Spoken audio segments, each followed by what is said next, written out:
પ્રણામ, good morning મિત્રો. અગાઉના તાસમાં આપણે પ્રકરણ 6 પૂર્ણ કર્યું અને હવે પ્રકરણ 18નો આ પ્રથમ તાસ, ભાવ વધારો અને ગ્રાહક જાગૃતિ.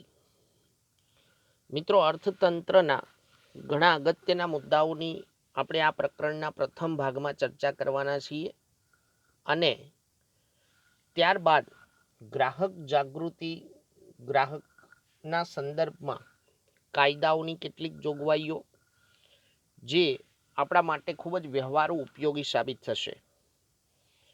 તો પ્રકરણની શરૂઆત કરતા પહેલા થોડી કેટલીક અગત્યની બાબતો તમને બતાવવાનો પ્રયત્ન કરીએ છીએ. દેખાય છે અહીંયા કન્ઝ્યુમર પ્રોટેક્શન, ISO, ISI, જાગો, ગ્રાહક જાગોનો સિમ્બોલ છે, સંગ્રહખોરીનો એક સિમ્બોલ બતાવેલો છે, એક કન્ઝ્યુમર ખરીદી કરતો બતાવ્યો છે. તો આવા કેટલાક અગત્યના મુદ્દાઓ આપણે આ પ્રકરણમાં શીખવાના છીએ. તો આ પ્રકરણમાં આપણે કયા મુદ્દાઓ શીખવાના છે એની ઇન્ડેક્સ પહેલા સમજી લઈએ. તો ભાવ વૃદ્ધિના કારણો આપણો આજનો પ્રથમ તાસનો વિસ્તૃત મુદ્દો છે. ત્યારબાદ ભાવ વધારાને નિયંત્રણમાં લેવાના ઉપાયો, ગ્રાહક જાગૃતિ, ગ્રાહકનું વિવિધ પ્રકારે થતું શોષણ,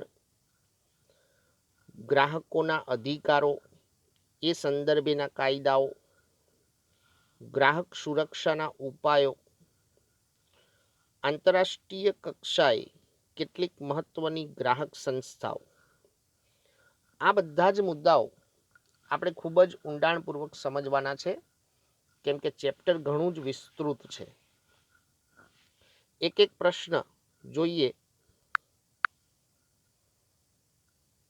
તો પહેલો પ્રશ્ન છે, ભાવ વધારો એ આર્થિક વિકાસમાં પોષક પણ છે અને અવરોધરૂપ પણ છે.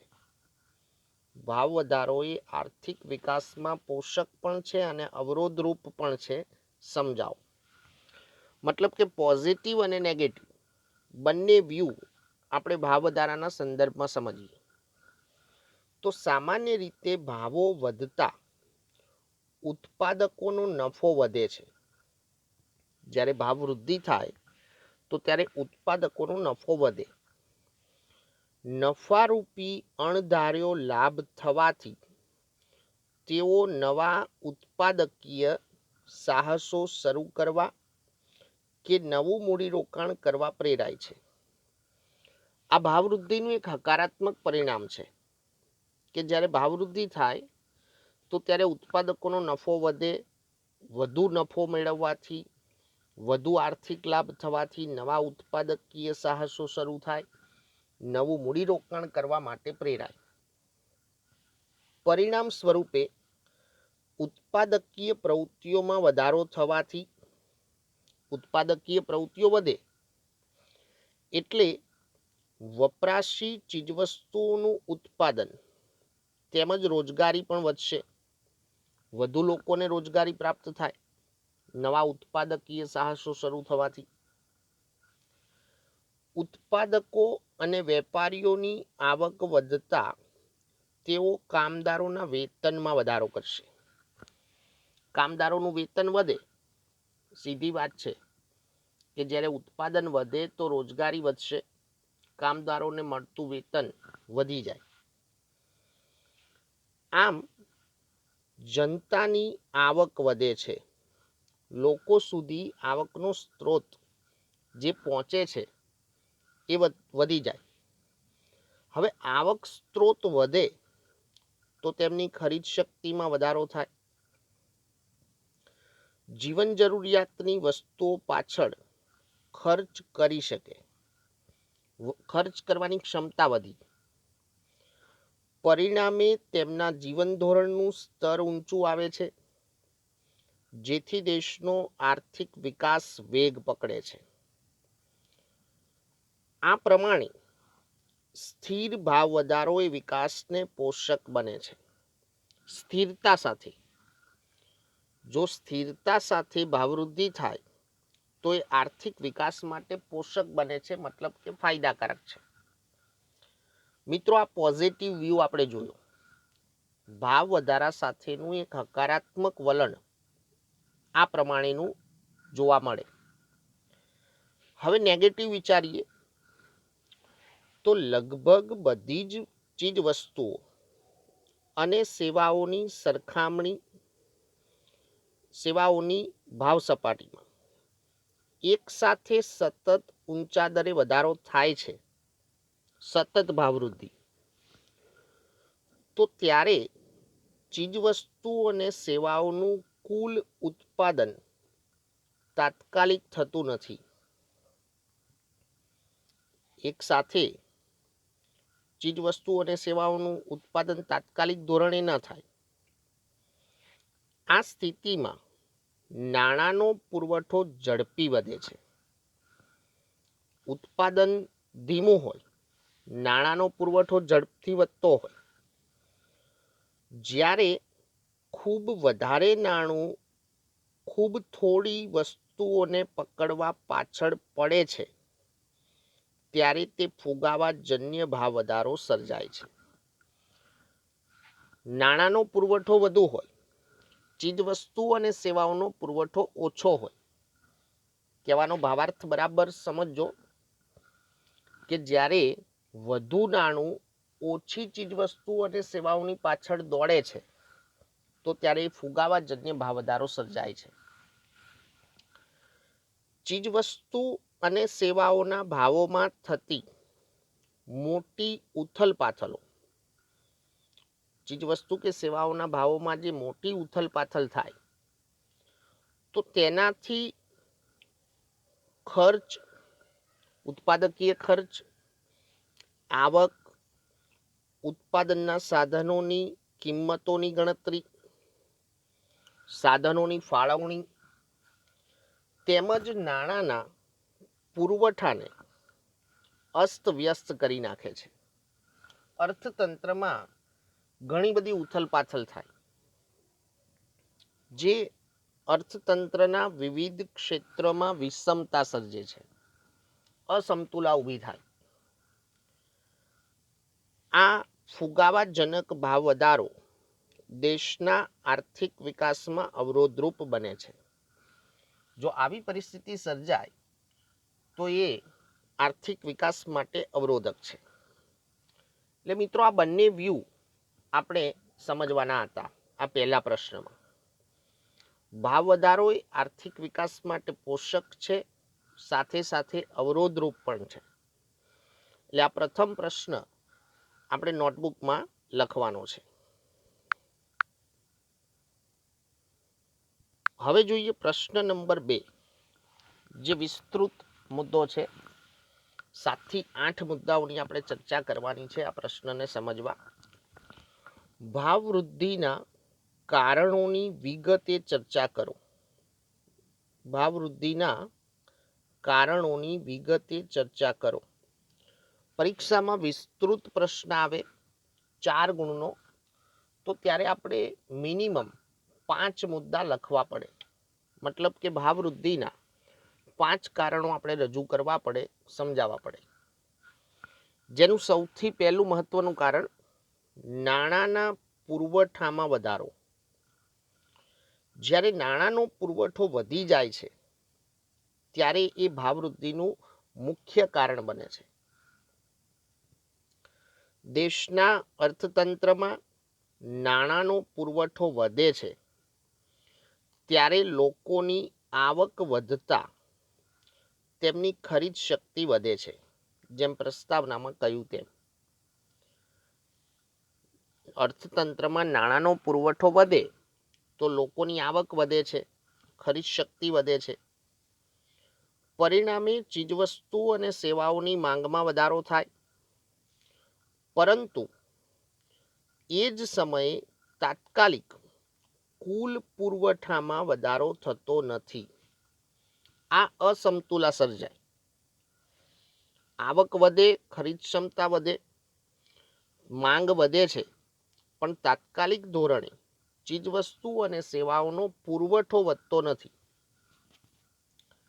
આમ ભારતમાં નાણાકીય પુરવઠામાં થયેલો જંગી વધારો અને ચીજવસ્તુઓના ઉત્પાદન અને પુરવઠામાં થયેલો અપૂરતો વધારો જે ભાવવૃદ્ધિનું એક કારણ બને છે. નાણાંના પુરવઠામાં જંગી વધારો થયો જ્યારે ચીજવસ્તુઓના ઉત્પાદન અને એના પુરવઠામાં અપૂરતો વધારો છે, એટલે કે ધીમા દરે. બીજો મુદ્દો કે સરકારના યોજનાકીય અને બિનયોજનાકીય ખર્ચમાં વધારો થવાથી ખાદ્ય પુરવણી એટલે કે ખોટને પૂરવા માટે નવા નાણાંનું સર્જન કરીને નાણાંનો પુરવઠો વધારે છે સરકાર.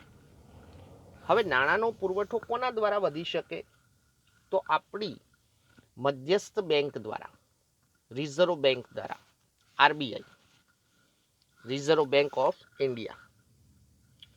સરકાર દ્વારા પરોક્ષ રીતે નાણાંનો પુરવઠો વધે છે, તે સાથે લોકોની નાણાકીય આવક વધે છે.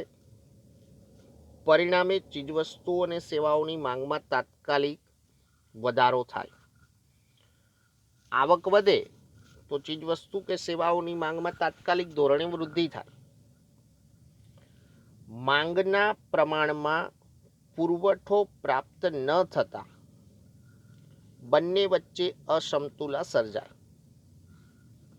માંગના પ્રમાણમાં પુરવઠો વધવો જોઈએ, પણ જો પુરવઠો પ્રાપ્ત ન થાય તો અસમતુલા ઊભી થાય. પરિણામ શું આવે? તો ભાવવૃદ્ધિ. ધોરણ 11-12 કોમર્સમાં માંગ અને પુરવઠો એવા બે પ્રકરણ આખા શીખવાના હોય છે. જે વિદ્યાર્થીઓ કોમર્સ વિભાગમાં અભ્યાસ કરશે એમને આ મુદ્દાઓ ભવિષ્યમાં ખૂબ કામના છે. આ ઉપરાંત બેંકો દ્વારા અપાતી સસ્તી લોન, ધિરાણ જે લોકોના હાથમાં નાણાંનો પુરવઠો શું કરે છે? તો વધારે છે. બેંક વ્યાજદર નીચા હોય, સસ્તા દરે લોન આપે કે ધિરાણ કરે તો લોકોના હાથમાં નાણાંનું વધુ સર્જન થાય. તે પણ ચીજવસ્તુઓની માંગમાં વધારો કરીને ભાવવૃદ્ધિ કરે છે. આ પ્રમાણે ભાવવૃદ્ધિ એ કુલ માંગ અને કુલ પુરવઠો, ધ્યાનથી સમજો, કુલ માંગ અને કુલ પુરવઠા વચ્ચેની અસમતુલાનું પરિણામ છે તેમ કહેવાય. એટલે આ એક મુખ્ય ફેક્ટર હતું, ભાવવૃદ્ધિ માટેનું જવાબદાર મુખ્ય પરિબળ કે કારણ.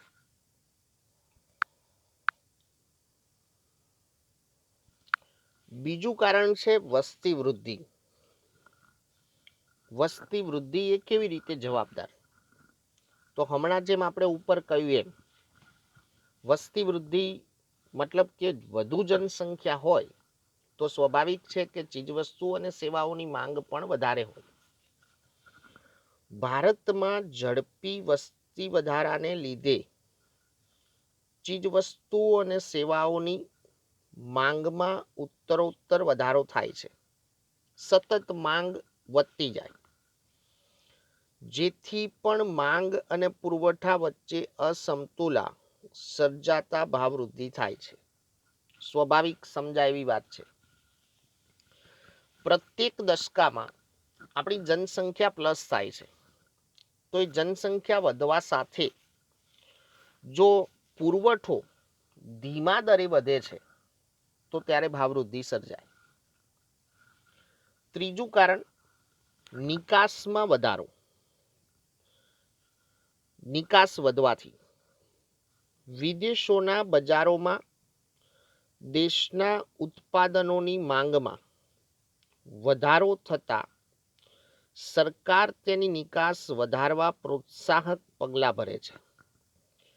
જ્યારે આપણી ભારતીય ચીજવસ્તુઓ કે જેની વિદેશોના બજારમાં માંગ વધે છે ઉત્પાદનોની, તો ત્યારે સરકાર તેવી ચીજવસ્તુઓ કે સેવાઓ જેની નિકાસ વધારવા માટે પ્રોત્સાહક પગલાં ભરે, વધુ પ્રોત્સાહન આપે.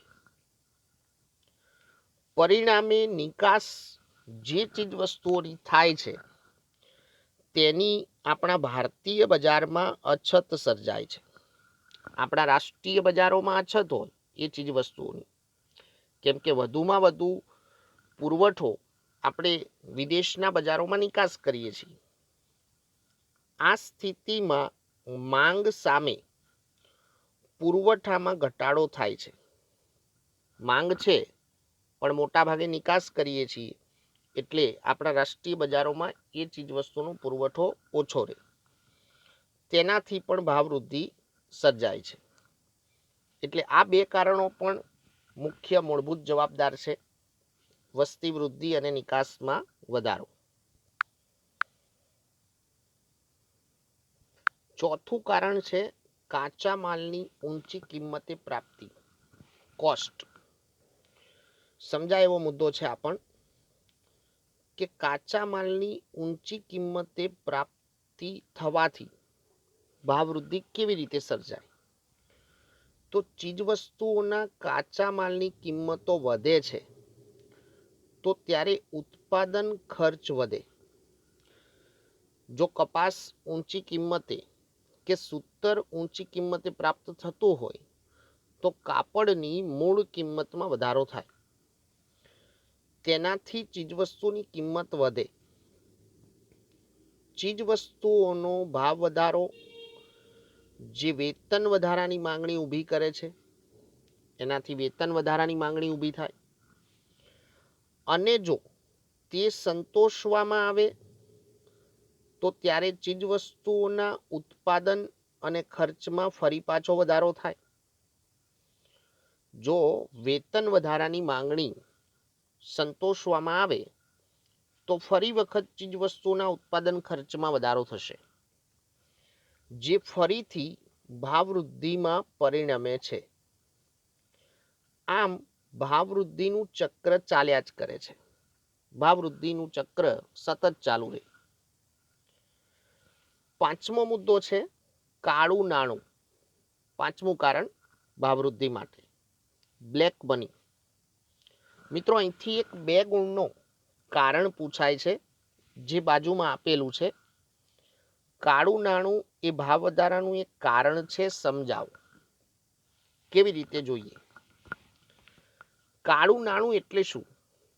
1 ગુણનો હેતુલક્ષી પ્રશ્ન. તો હિસાબી ચોપડે નહીં નોંધાયેલી અને જેના પર કરવેરો ચૂકવાયો નથી તેવી બિનહિસાબી આવક કાળું નાણું કહેવાય. હિસાબી ચોપડે જે આવક નોંધાયેલી નથી, જેના પર કરવેરો ચૂકવાયો નથી, એવી બિનહિસાબી આવક, જેને કાળું નાણું કહેવાય.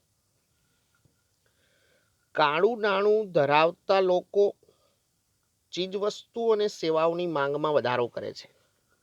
જે વ્યક્તિઓ પાસે બ્લેક મની છે તે વ્યક્તિઓ નાણાં ખર્ચવાનો અભિપ્રાય દર્શાવે છે. એ નાણાં ખર્ચવાનું પસંદ કરે છે. પરિણામે ભાવ વધારો થાય છે.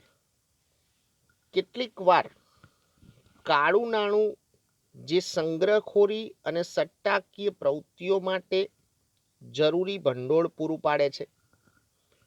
જો અર્થતંત્રમાં કાળું નાણું વધતું જાય તો એનાથી સંગ્રહખોરી, સટ્ટાકીય પ્રવૃત્તિઓ એ બધાને પોષણ મળે. એટલે કાળું નાણું ભાવ વધારાને પોષે છે. કાળું નાણું ધરાવતી વ્યક્તિઓ આવકવેરાના હાથે પકડાઈ જવાની બીકે નાણાંને વહેલામાં વહેલી તકે ખર્ચી નાખવાનું વલણ ધરાવે. આવકવેરાથી બચવા માટે નાણાં ખર્ચવાનું પસંદ કરે. ચીજવસ્તુ કે સેવાઓની માંગમાં વધારો કરે. તેઓ તેમના મોજશોખ કે વૈભવની વસ્તુઓ ગમે તેટલા ઊંચા ભાવે ખરીદતા અચકાતા નથી, કેમ કે એમની પાસે બિનહિસાબી આવક છે, કાળું નાણું છે.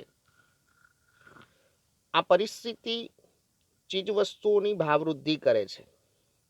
આ પરિસ્થિતિમાં ચીજવસ્તુઓની ભાવ સપાટી ઊંચી આવે, એટલે એક મૂળભૂત કારણ આ પણ છે ભાવવૃદ્ધિ થવા માટે.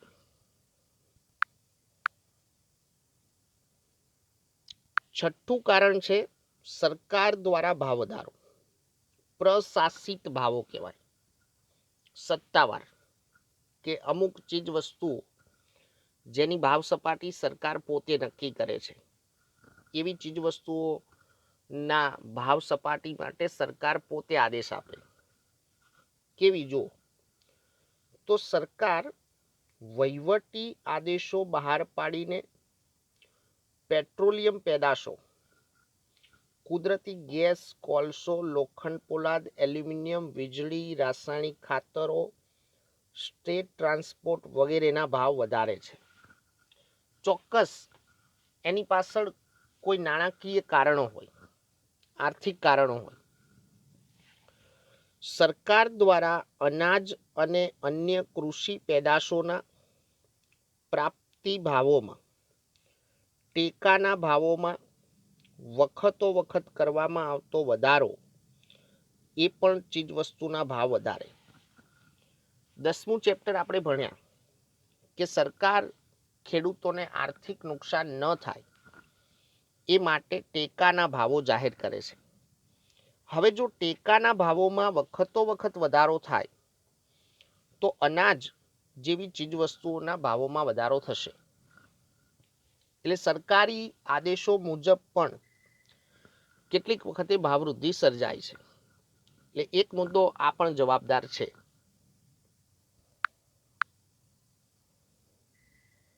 સાતમો મુદ્દો છે કુદરતી અને માનવીય પરિબળો. કુદરતી પરિબળો કે માનવીય પરિબળોના કારણે પણ ભાવવૃદ્ધિ સર્જાય. કયા કયા જોઈએ તો અતિવૃષ્ટિ, અનાવૃષ્ટિ, ધરતીકંપ, રોગચાળો જેવી કુદરતી આપત્તિઓ વખતે ભાવવૃદ્ધિ સર્જાય. ચીજવસ્તુઓની અછત ઊભી થાય એટલે ભાવવૃદ્ધિ ઊભી થાય. યુદ્ધ, તોફાનો, આંદોલનો, હડતાલો, તાળાબંધી કે કોઈ ભાંગફોડ કે ઔદ્યોગિક અશાંતિ વખતે જો કોઈ હડતાળ સર્જાઈ હોય તો તેવા કારણથી ઉત્પાદન ઘટે છે.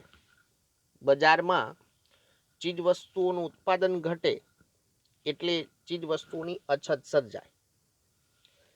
આમ માંગના પ્રમાણમાં પુરવઠામાં ઘટાડો થતા ભાવવધારો સર્જાય છે. એટલે આ એક કુદરતી અને માનવીય પરિબળો પણ જવાબદાર હોય. 8મું કારણ છે સંગ્રહખોરી અને નફાખોરી. અનાજ અને અન્ય આવશ્યક ચીજવસ્તુઓના ઉત્પાદનમાં, અનાજ અને અન્ય આવશ્યક ચીજવસ્તુઓ જેમાં અનિશ્ચિતતાઓ હોવાને લીધે અવારનવાર અછતની પરિસ્થિતિમાં ઊંચી કિંમતોનો લાભ લેવાની વૃત્તિથી વેપારીઓ ચીજવસ્તુની સંગ્રહખોરી કરે છે.